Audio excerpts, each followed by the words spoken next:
اللہ قرآن میں فرماتا ہے لوگوں سے مت ڈر، مجھ سے ڈر۔ اللہ کو اتنی پسند ہے خوف کی عبادت کہ جب آدمی اللہ سے ڈر جاتا ہے نا، تنہائی میں، اکیلے میں، ویسے ہی گاڑی چلا رہا ہے، کہہ دے اللہ انی اخافک یا اللہ، اللہ میں تجھ سے ڈرتا ہوں، میں خوف کرتا ہوں، اتنا بڑا ہے تو، اتنا سا بھی نہیں ہوں۔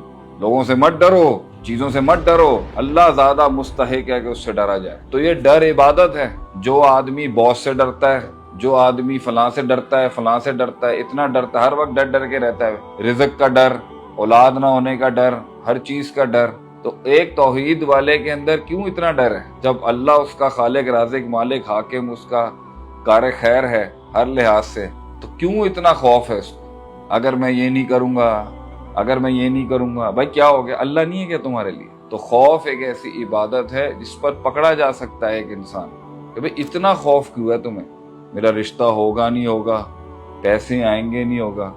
اللہ فرماتا ہے قرآن میں فَلَا تَخْشَوْا النَّاسَ وَاخْشَوْنِی، لوگوں سے مت ڈر، مجھ سے ڈر۔